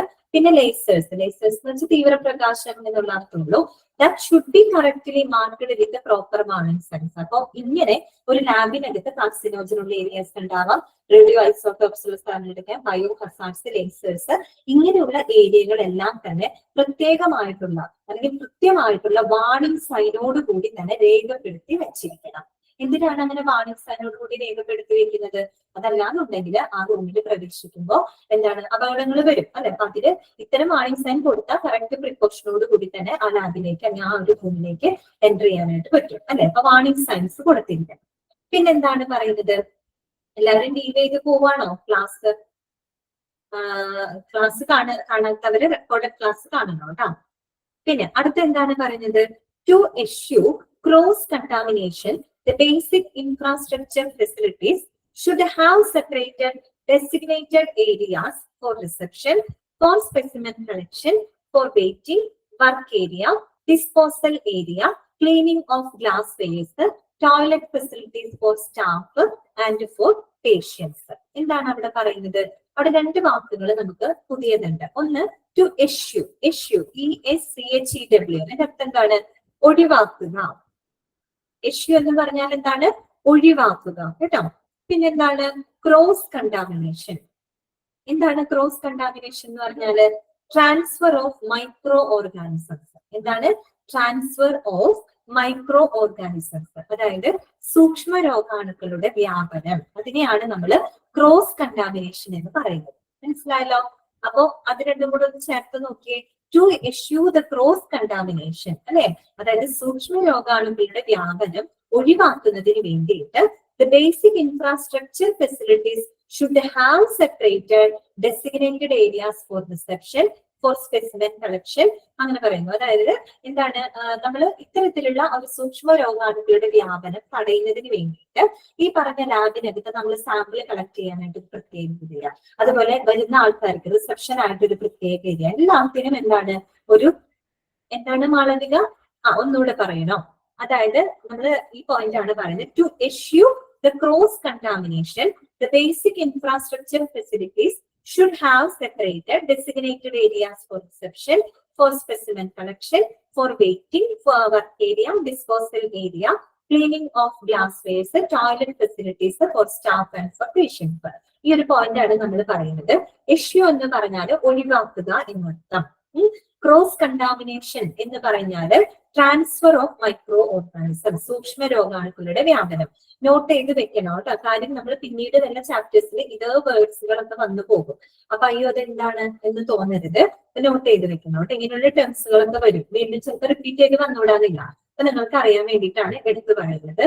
അപ്പം നമ്മൾ ഇത്തരത്തിലുള്ള സൂക്ഷ്മ രോഗാണുക്കളുടെ വ്യാപനം തടയുന്നതിന് വേണ്ടിയിട്ട് നമ്മുടെ ലാബിനകത്ത് എല്ലാത്തിനും എന്താണ് ഓരോരോ ഡെസിഗ്നേറ്റഡ് ഏരിയാസ് എന്ന് പറഞ്ഞാൽ ഓരോന്നിനും പ്രത്യേകമായിട്ടുള്ള ഏരിയാസ് ഉണ്ടായിരിക്കണം. ഇപ്പൊ സാമ്പിൾ കളക്ട് ചെയ്യാൻ നമ്മൾ തന്നെ ലാബിൽ പോകുമ്പോൾ സാമ്പിൾ കളക്ട് ചെയ്യാനായിട്ട് ഒരു സ്പെഷ്യൽ ഏരിയ ഉണ്ടായിരിക്കും അല്ലെ. അതുപോലെ നമ്മൾ ആദ്യമായിട്ട് ലാബിൽ പോകുന്ന സമയത്ത് ഒരു റിസപ്ഷൻ ഏരിയ ഉണ്ടാവും, അവിടെ ആൾക്കാർക്ക് ഇരിക്കാനുള്ള ഒരു റിസപ്ഷൻ ഏരിയ ഉണ്ടാവും. അല്ലാണ്ട് ഈ പറഞ്ഞ റിസപ്ഷൻ ഏരിയയും ടെസ്റ്റിംഗ് ഏരിയയും ഈ പറഞ്ഞ എന്താ പറയാ നമ്മുടെ സ്പെസിമെൻ കളക്ഷൻ എല്ലാം ഒരേ സ്ഥലത്ത് തന്നെ ആയിരിക്കും? അല്ല. എന്തിനു വേണ്ടിയിട്ടാണ്? ഇത്തരത്തിലുള്ള സൂക്ഷ്മ രോഗാണുക്കളുടെ വ്യാപനം തടയുന്നതിന് വേണ്ടിയിട്ടാണ്. അപ്പൊ ഇപ്പൊ റിസപ്ഷൻകാർക്കാണെങ്കിൽ അവർക്ക് ഒരു പ്രത്യേക ഏരിയ സജ്ജീകരിക്കണം. അതുപോലെ സ്പെസിമെൻ കളക്ഷൻ ഒരു ഡെസിഗ്നേറ്റഡ് ഏരിയ ഉണ്ടായിരിക്കണം. പിന്നെ എന്താ പറയാ ഡിസ്പോസൽ ഏരിയ അല്ലെ. ഇപ്പൊ നമ്മൾ സാമ്പിൾ എടുത്തു കഴിഞ്ഞാൽ സിറിഞ്ച് ഉണ്ടാവും, പിന്നെ അവർ തുടയ്ക്കുന്ന മറ്റേ പഞ്ഞി ഉണ്ടാവും, അതൊക്കെ ഡിസ്പോസൽ സാധനങ്ങൾ വെക്കാനായിട്ട് അതിന് വേറൊരു ഏരിയ ഉണ്ടാവും. എല്ലാം അലക്ഷ്യമായിട്ട് ചെയ്യാൻ പാടില്ല. എല്ലാത്തിനും ഓരോ പെർട്ടിക്കുലർ ആയിട്ട് ഒരു ഡെസിഗ്നേറ്റഡ് ആയിട്ടുള്ള ഏരിയാസ് ഉണ്ടായിരിക്കും. അതാണ് അവിടെ അത്ര ഉദ്ദേശിക്കുന്നത് കേട്ടല്ലോ. അപ്പൊ സ്പെസിമെൻ കളക്ഷൻ ഒരു ഡെസിഗ്നേറ്റഡ് ഏരിയ ഉണ്ടാവണം. ഫോർ വെയിറ്റിംഗ് വരുന്ന ആളുകൾക്ക് റിസൾട്ട് വെയിറ്റ് ചെയ്യുന്ന ആൾക്കാർക്ക് അവർക്ക് ഇരിക്കാൻ ഒരു ഏരിയ ഉണ്ടായിരിക്കണം. പിന്നെ വർക്ക് ഏരിയ അല്ലെ, അവരുടെ ലാബിന്റെ വർക്ക് ഏരിയ. പിന്നെ ഡിസ്പോസൽ ഏരിയ, അതായത് വേസ്റ്റ് ഒക്കെ ഇടാനായിട്ട്. ക്ലീനിങ് ഓഫ് ഗ്ലാസ് വേസ്റ്റ്, ഉപയോഗിക്കുന്ന ഗ്ലാസ് വേസ്റ്റ് ക്ലീൻ ചെയ്യാനുള്ള ഒരു സ്പെഷ്യൽ ഏരിയ. പിന്നെ toilet facilities for staff and for patients, അവിടുത്തെ സ്റ്റാഫുകൾക്കും പേഷ്യൻസിനും ആയിട്ടുള്ള ടോയ്ലറ്റ് ഫെസിലിറ്റീസും സെപ്പറേറ്റ് ആയിട്ട് വേണം. നമ്മളിപ്പോ ഹോസ്പിറ്റലിലും ലാബിലൊക്കെ പോകുമ്പോൾ ടോയ്ലറ്റിൽ അവിടെ എഴുതിയിട്ടുണ്ടോ അല്ലെ, ഫോർ സ്റ്റാഫ് ഓൺലി എന്നൊക്കെ പറഞ്ഞ് എഴുതിയിട്ടുണ്ടാവും അല്ലെ, ടോർമൻ ഫോർ സ്റ്റാഫ് ഓൺലി അല്ലെങ്കിൽ ഫോർ പേഷ്യൻസ്. സ്റ്റാഫ് ഓൺലി എന്ന് എഴുതിക്കണ്ട അവിടെ സ്റ്റാഫുകൾ മാത്രമേ പ്രവേശിക്കാൻ പാടുള്ളൂ അല്ലെ, അവർക്കായിട്ട്. അങ്ങനെ എല്ലാത്തിനും എന്താണ് ഒരു ഡെസിഗ്നേറ്റഡ് ഏരിയാസ് ലാബിനുണ്ടായിരിക്കും. ഒരു നല്ല ലാബിനുണ്ടോ, ഞാൻ പറഞ്ഞത് ഒരു നല്ല ലാബിനുണ്ടായിരിക്കണം എന്നാണ് ഞാൻ പറഞ്ഞത് കേട്ടല്ലോ. ഒരു ലാബിന് വേണ്ട ഒരു നല്ല ലാബിന് വേണ്ട കാര്യങ്ങളാണ് നമ്മൾ ഡിസ്കസ് ചെയ്യുന്നത്. അല്ലാത്ത ലാബുകളിലൊന്നും ഇങ്ങനെയുള്ള സൗകര്യങ്ങൾ ഉണ്ടാവില്ല. പിന്നെന്താ പറയുന്നത്, ലാസ്റ്റ് ആൻഡ് ഫൈനൽ പോയിന്റ് നമുക്ക് നോക്കാം. Specimen sample slide storage facility including cold storage wherever applicable. എന്താണ് പറയുന്നത്, ഈ വരുന്ന സാമ്പിളുകൾ അല്ലെ, സ്പെസിമെൻസ് അതെല്ലാം സ്റ്റോർ ചെയ്യാനുള്ള ഫെസിലിറ്റി ഉണ്ടാവണം. ഒരു ലാബിനകത്ത് ഒരുപാട് സ്പെസിമെൻസ് ഒരു ഡേ തന്നെ വരുന്നുണ്ട്. ഇഷ്ടംപോലെ സാമ്പിളുകൾ, പല ടൈപ്പ് ഓഫ് സാമ്പിൾസ് വരുന്നുണ്ട്. അപ്പൊ അതൊക്കെ സ്റ്റോർ ചെയ്യാനുള്ള ഒരു ഫെസിലിറ്റി ലാബിന് ഉണ്ടായിരിക്കണം, ഒരു നല്ല ലാബിന് ഉണ്ടായിരിക്കണം. Including cold storage wherever applicable അല്ലെ, എന്തും ഉൾപ്പെടെയാണ് കോൾഡ് സ്റ്റോറേജ്. എന്താണ് കോൾഡ് സ്റ്റോറേജ് എന്ന് പറഞ്ഞാൽ, ലാബിനകത്ത് തന്നെയുള്ള ഒരു റൂമാണ് കോൾഡ്. സ്പെസിമെൻ എന്താണെന്നോ, സ്പെസിമെൻ എന്താണ്, സാമ്പിള് നമ്മൾ തുടക്കമേ പറഞ്ഞിരുന്നു. ആരെന്താ സ്പെസിമെൻ എന്ന് പറഞ്ഞു കഴിഞ്ഞാല് ക്ലിനിക്കൽ സ്പെസിമെൻസ്, നമ്മൾ എടുക്കുന്ന മനുഷ്യ ശരീരത്തിൽ നിന്ന് ടെസ്റ്റിങ്ങിന് വേണ്ടിയിട്ട് എടുക്കുന്ന ബ്ലഡ്, അതുപോലെ യൂറിൻ, അങ്ങനെയുള്ളതിനെയാണ് സ്പെസിമെൻ എന്ന് പറയുന്നത് കേട്ടോ, സാമ്പിൾസ്. അപ്പൊ എന്താണ് ഞാൻ ഇവിടെ പറഞ്ഞുകൊണ്ടിരുന്നത്, കോൾഡ് സ്റ്റോറേജ്. കോൾഡ് സ്റ്റോറേജ് എന്ന് പറഞ്ഞാൽ ലാബിന് അകത്ത് തന്നെയുള്ള ഒരു പ്രത്യേക റൂമാണ് കോൾഡ് സ്റ്റോറേജ്. അവിടെ റെഫ്രിജറേറ്റേഴ്സ് ഉണ്ടായിരിക്കും, ഫ്രീസറുകൾ ഉണ്ടായിരിക്കും. അവിടുത്തെ ആ ഒരു റൂം ടെമ്പറേച്ചർ വളരെ താഴ്ന്നായിരിക്കും. എന്തിനു വേണ്ടിയിട്ടാണ്, ചില സ്പെസിമെൻസ് എന്ന് പറഞ്ഞാൽ ചില സാമ്പിളുകൾ എന്താണ് ഫ്രോസൺ ആയിട്ട് സൂക്ഷിക്കേണ്ട അവസ്ഥ വരും. എല്ലാ സാമ്പിളുകളല്ല, ഇപ്പൊ നമ്മുടെ യൂറിൻ, അതുപോലെ സെറം, അങ്ങനെയുള്ള സാമ്പിളുകളൊക്കെ എന്താണ് പെട്ടെന്ന് തന്നെ ടെസ്റ്റിങ്ങിന് വേണ്ടി ട്രാൻസ്പോർട്ട് ചെയ്യണം. അതെല്ലാം ചിലപ്പോൾ അതിനകത്ത് ഡിലേ വരികയാണ്. ഒരു റെഫറൽ സെന്ററിലേക്കൊക്കെ വിടേണ്ട സ്പെസിമെൻ ആണെങ്കിൽ ചിലപ്പോൾ കുറച്ച് ദിവസങ്ങളോളം അത് സ്റ്റോർ ചെയ്യേണ്ടതായിട്ട് വരും. അപ്പൊ അങ്ങനെയുള്ളതൊക്കെ സ്റ്റോർ ചെയ്യേണ്ടി വരുമ്പോൾ ഫ്രോസൺ ആക്കി സ്റ്റോർ ചെയ്യേണ്ടി വരും. മനസ്സിലായോ? എല്ലാ സാമ്പിളുകളല്ല, ചില സാമ്പിളുകള് ഫ്രോസൺ ആക്കിയിട്ട് സ്റ്റോർ ചെയ്യേണ്ടി വരും. അന്ന് ടെസ്റ്റിങ്ങിന് എടുക്കുന്നുണ്ടാവില്ല, ചില 2-3 ദിവസം കഴിഞ്ഞിട്ടായിരിക്കും ടെസ്റ്റിങ്ങിന് എടുക്കേണ്ടത്. അത്തരം സാമ്പിളുകൾ ഫ്രോസൺ ആക്കി സൂക്ഷിച്ചിരിക്കേണ്ടി വരും. അതിനുള്ള സൗകര്യമാണ് കോൾഡ് സ്റ്റോറേജ് എന്ന് പറയുന്നത്. മനസ്സിലായല്ലോ? അപ്പൊ അത്തരം ഫെസിലിറ്റിയും കൂടെ ഇവിടെ ഉണ്ടായിരിക്കണം, ലാബിനകത്ത് ഉണ്ടായിരിക്കണം. സാധാരണ സ്പെസിമെൻസ് സ്റ്റോർ ചെയ്യാനുള്ള ഫെസിലിറ്റിക്ക് പുറമെ കോൾഡ് സ്റ്റോറേജും കൂടെ എന്താണ് അവിടെ ഉണ്ടായിരിക്കണം. അങ്ങനെയുള്ള ഫെസിലിറ്റി കൂടെ ഉണ്ടായിരിക്കണം.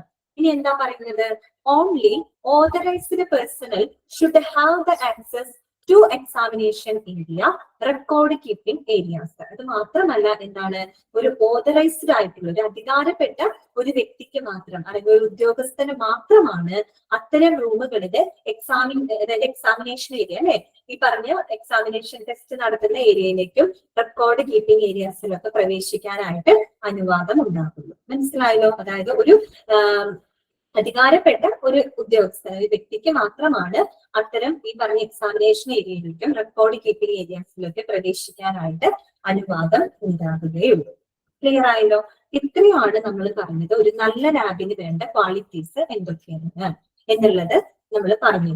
ഓക്കെ, അപ്പൊ ഇപ്പൊ സമയത്ത് ഒരു 3:20 ആയല്ലേ, 3:19 ആയിട്ടുള്ളൂ. ഓക്കെ, അപ്പൊ നമുക്ക് അടുത്തൊരു പോർഷൻ ഞാൻ എടുക്കണോ, കണ്ടിന്യൂ ചെയ്യണോ, എന്ത് വേണം, കണ്ടിന്യൂ ചെയ്ത് പോണോ അതോ പിന്നെടുത്ത ഈ ഒരു ക്ലാസ് കൺക്ലൂഡ് ചെയ്ത് പറയണോ, എന്ത് വേണം, കണ്ടിന്യൂ ചെയ്യണോ? കണ്ടിന്യൂ ചെയ്താണോ? വേണ്ട, ഞാൻ അപ്പൊ കൺക്ലൂഡ് കൺക്ലൂഡ് ചെയ്യാം അല്ലെ. ഓക്കെ, കൺക്ലൂഡ് ചെയ്ത് പറയാം. കാര്യം ചിലത് പറഞ്ഞു വരുമ്പോഴേ നമുക്ക് കംപ്ലീറ്റ് ആക്കാനായിട്ട് പറ്റില്ല, അതുകൊണ്ടാണ് കേട്ടോ. അപ്പൊ നമ്മൾ ഇന്ന് എടുത്ത ക്ലാസ് ഒന്നുകൂടെ ഞാൻ കൺക്ലൂഡ് ചെയ്ത് പറയാണ്. എന്താണ് ഹൈറാർക്കി കേട്ടോ, അധികാര ശ്രേണി. അധികാര ശ്രേണിയിൽ നമ്മൾ പറഞ്ഞത് എന്താണ്, ഒരു ലാബിനകത്തുള്ള സ്റ്റാഫുകളുടെ ഹൈറാർക്കി നമ്മൾ കണ്ടു. അതിന് ഫസ്റ്റ് നമ്മൾ കണ്ടത് ലബോറട്ടറി ഡയറക്ടർ ആണ് അല്ലെ, ലാബ് ഡയറക്ടർ ആണ്. അപ്പൊ അദ്ദേഹത്തിന്റെ ക്വാളിഫിക്കേഷൻ നമ്മൾ കണ്ടു. ഒരു മെഡിക്കൽ ലബോറട്ടറി സയന്റിസ്റ്റ് ബോർഡ് ശുപാർശ ചെയ്യുന്ന അല്ലെങ്കിൽ സർട്ടിഫൈഡ് ആയിട്ടുള്ള ഒരു ഡോക്ടറോ അല്ലെങ്കിൽ ഒരു PhD സ്കോളറോ ആയിരിക്കും ലാബ് ഡയറക്ടർ എന്ന് പറയുന്നത്.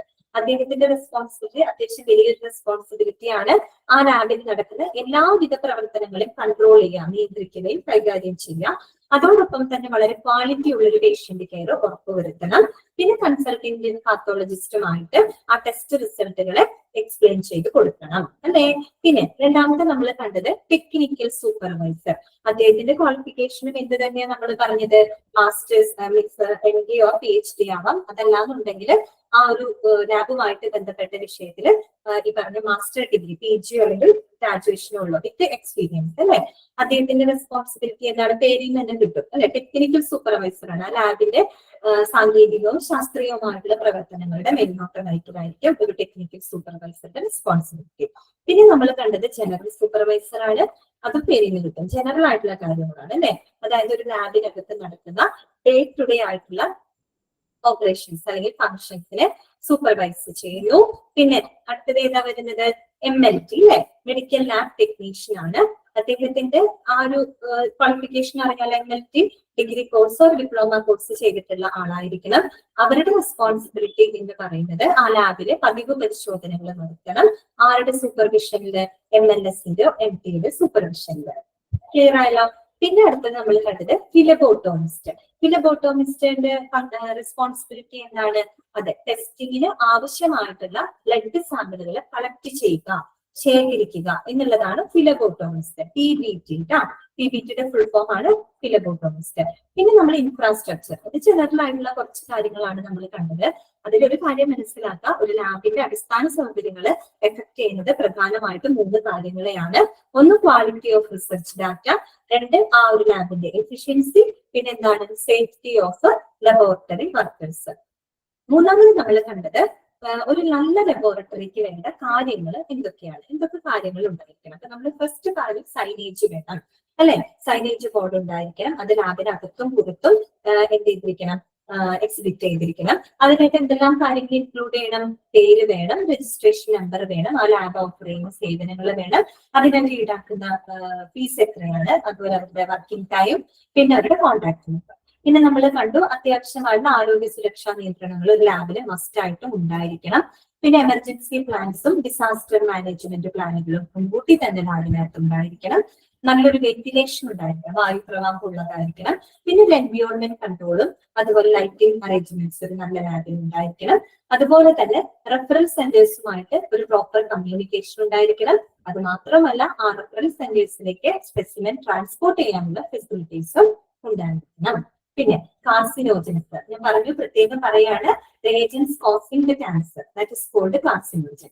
അപ്പൊ കാർസിനോജൻസ്, റേഡിയോ ഐസോട്ടോപ്സ്, അങ്ങനെയുള്ള ബയോ ഹസാർഡ്സ് അവയ്ക്കുള്ള ലാബ് ഏരിയകള് പ്രത്യേകമായിട്ട് തന്നെ വാർണിംഗ് സൈനോടുകൂടി തന്നെ രേഖപ്പെടുത്തി വെച്ചിരിക്കണം. ഇന്ന് നമ്മൾ പറഞ്ഞത് to avoid the cross contamination അല്ലെ, സൂക്ഷ്മ രോഗാണുക്കളുടെ വ്യാപനം തടയുന്നതിന് വേണ്ടിയിട്ട് തന്നെ ലാബിലെ ഓരോ കാര്യങ്ങൾക്കും, അത് സാമ്പിൾ കളക്ഷൻ ആയിക്കോട്ടെ, അല്ലെങ്കിൽ റിസപ്ഷൻ ആയിക്കോട്ടെ, വർക്ക് ഏരിയ ആയിക്കോട്ടെ, അങ്ങനെ ഡിസ്പോസൽ ഏരിയ ആയിക്കോട്ടെ, എല്ലാ കാര്യങ്ങൾക്കും ഒരു ഡെസിഗ്നേറ്റഡ് ഏരിയാസ് ഒരു നല്ല ലാബിനകത്ത് ഉണ്ടായിരിക്കും അല്ലെ. എല്ലാം കൂടെ ഒരു ഒറ്റ ഇതിൽ ചെയ്യരുത്.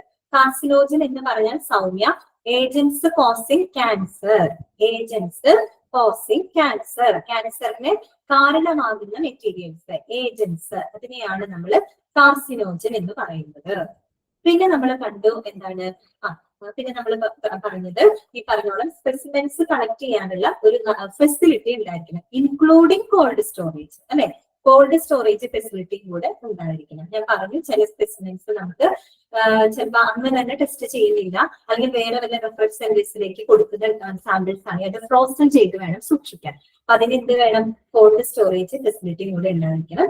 പിന്നെ മാത്രമല്ല ഇത്തരം എക്സാമിനേഷൻ ഏരിയകളിലേക്കും ഈ പറഞ്ഞ റെക്കോർഡ് ഏരിയാസിലേക്കൊക്കെ അധികാരപ്പെട്ട ഒരു ഉദ്യോഗസ്ഥന് മാത്രമേ പ്രവേശിക്കാനായിട്ട് അനുവാദമുള്ളൂ. എല്ലാവർക്കും കയറി ചെല്ലാവുന്ന സ്ഥലമൊന്നുമല്ല. അവിടെ അനുവദിക്കപ്പെട്ട ആളാരാണോ, ഓതറൈസ്ഡ് ആയിട്ടുള്ള ഒരാളാണോ, അയാൾക്ക് മാത്രമേ കടക്കാനായിട്ട് പറ്റൂ. ക്ലിയർ ആയല്ലോ. ഇന്നത്തെ ക്ലാസ്സിൽ നമ്മൾ ഇത്രയും ഭാഗങ്ങൾ ഹൈറാർക്കി എന്താണെന്ന് കണ്ടു, ഇൻഫ്രാസ്ട്രക്ചർ എന്താണെന്ന് മനസ്സിലാക്കി, ഒരു നല്ല ലാബിന് വേണ്ട ഗുണങ്ങൾ എന്തൊക്കെയാണ്, എന്തൊക്കെ ക്വാളിറ്റീസ് വേണം എന്നുള്ളതും നമ്മൾ ഇന്നത്തെ ക്ലാസ്സിൽ ഡിസ്കസ് ചെയ്തിട്ടുണ്ട്. നന്നായിട്ട് മനസ്സിരുത്തിയിട്ട് വായിച്ചു നോക്കണം കേട്ടല്ലോ. അപ്പോ ഇനി ഞാൻ അൺമ്യൂട്ട് ചെയ്യാണ്. നിങ്ങൾക്ക് എന്തെങ്കിലും ഡൗട്ട് ഇന്നത്തെ ക്ലാസ്സിൽ ഉണ്ടെങ്കിൽ ഡയറക്റ്റ് ചോദിച്ചോളൂ കേട്ടോ. ചോദിച്ചോളൂ. എന്തെങ്കിലും ഡൗട്ട് ഉണ്ടെങ്കിൽ പറഞ്ഞു കേട്ടോ. ബയോ ഹസാർഡ്സ് എന്ന് പറഞ്ഞാൽ ശരിക്കും ജൈവികമായിട്ടുള്ള വിഷം എന്ന് പറയാൻ പറ്റില്ല. ബയോ ഹസാർഡ്സ് എന്ന് പറയുമ്പോൾ എന്റെ കറക്റ്റ് മലയാളം എന്തായാലും പറയപ്പോ ജൈവികമായിട്ടുള്ള നാശം വിതയ്ക്കുന്ന സാധനങ്ങൾ. ഇപ്പൊ നമ്മൾ ലാബിൽ ടെസ്റ്റ് ചെയ്യുന്ന സമയത്ത് ബ്ലഡ് എടുക്കുന്നുണ്ട് അല്ലെ, ബ്ലഡും കാര്യങ്ങളും ഇതൊക്കെ എടുത്തിട്ട് നമ്മൾ എന്ത് ചെയ്യാണ്, പുറത്തേക്ക് ഡിസ്പോസ് ചെയ്യും അല്ലെ. ഈ പറഞ്ഞ പല സാമ്പിളും യൂസേജ് കഴിഞ്ഞാൽ നമ്മൾ കളയുന്നത്. അപ്പൊ അതെന്ന് പറയുന്നത് ഇൻഫെക്റ്റഡ് ആയിരിക്കും അല്ലെ, ഇൻഫെക്റ്റഡ് ആയിട്ടുള്ള സാധനങ്ങളായിരിക്കും, സാമ്പിൾസ് ആയിരിക്കും. അപ്പൊ അതൊക്കെ വേണ്ടത്ര രീതിയിൽ സേഫ് ആയിട്ട് അതിനെ റിമൂവ് ചെയ്തില്ല എന്നുണ്ടെങ്കിൽ അതിൽ നിന്ന് പല അസുഖങ്ങൾ വരും. ബയോ ഹസാർഡ്സ് മൂലം നമുക്ക് ചിലപ്പോൾ അലർജിക് പ്രോബ്ലങ്ങൾ വരും. സൗമ്യം പറയാം കേട്ടോ, അലർജിക് പ്രോബ്ലംസ് വരും. അതുപോലെ നമുക്ക് വല്ല എന്താ പറയുക ബ്രീത്തിങ് ഇഷ്യൂസ് ഒക്കെ വരും ഇത്തരം ബയോ ഹസാർഡ്സ് ആയിട്ട് ഡീൽ ചെയ്യുമ്പോൾ. മനസ്സിലായല്ലോ. പിന്നെ സൗമ്യ എന്താ ചോദിച്ചത്, എഷ്യൂ അല്ലെ. എഷ്യൂ എന്ന് പറഞ്ഞാല് ഒഴിവാക്കുക, അവോയ്ഡ് ചെയ്യുക. എന്താണ് Aleena? Radio isotopes. Radio isotopes എന്ന് പറഞ്ഞു കഴിഞ്ഞാൽ എന്താ പറയാ, കെമിസ്ട്രി സംബന്ധമായിട്ടുള്ള കെമിക്കൽ നാനോ പാർട്ടിക്കിൾസ് ആണ് റേഡിയോ ഐസോട്ടോപ്സ് എന്ന് പറയുന്നത്. അത് വളരെ എന്താ പറയാ തീവ്രമായിട്ടുള്ള നാനോ പാർട്ടിക്കിൾസ് ആണ് റേഡിയോ ഐസോട്ടോപ്സ് എന്ന് പറയുന്നത് കേട്ടോ. അപ്പൊ നമ്മുടെ സൈനേജ് എന്ന് വെച്ചാൽ അടയാളങ്ങളാണ്. അടയാളങ്ങൾ കേട്ടോ. സൈനേജ് എന്ന് പറഞ്ഞാല് അടയാളങ്ങൾ, ചിത്രങ്ങള്, പ്രതീകങ്ങള്. നിങ്ങൾക്ക് ഈ ചാപ്റ്ററിനകത്ത് തന്നെ വരുന്നുണ്ട് കേട്ടോ. അതിനൊക്കെ ക്ലിയർ ആയില്ലേ? റേഡിയോ ഐസോട്ടോപ്സി മറ്റേ ക്യാൻസറിന്റെ ഒക്കെ തന്നെയാണ്. കോവാൾട്ട് 16 ഒക്കെ പറഞ്ഞിട്ടുള്ള റേഡിയോ ഐസോട്ടോപ്സ് യൂസ് ചെയ്യും അതിന്റെ ട്രീറ്റ്മെന്റിന് വേണ്ടിയിട്ട്. അതൊക്കെ ഭയങ്കര പവർഫുൾ ആയിട്ടുള്ള റേഡിയേഷൻ ആണ്, റേഡിയേറ്റീവ് ആയിട്ടുള്ള നാനോ പാർട്ടിക്കിൾസ് ആണ്. അതൊക്കെ ഭയങ്കര പ്രശ്നമാണ്. മാളവിക കാർസിനോജൻ, ഞാൻ കുറെ പ്രാവശ്യമായി പറയുന്നു കേട്ടോ, എനിക്ക് ഭയങ്കര എഫക്ട് വരുന്നുണ്ട്. കാർസിനോജൻ എന്ന് പറഞ്ഞാല് ഏജന്റ്സ് കോസിങ് ക്യാൻസർ, ക്യാൻസറിന് കാരണമാകുന്ന ഏജന്റുകൾ,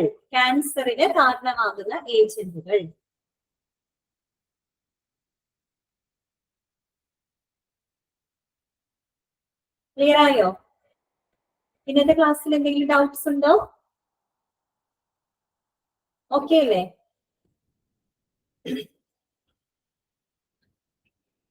ഓക്കെ, അപ്പൊ നമുക്ക് ഇന്നത്തെ ക്ലാസ് വൈൻഡപ്പ് ചെയ്യാം. അപ്പൊ എല്ലാവരും വായിച്ചു നോക്കണം,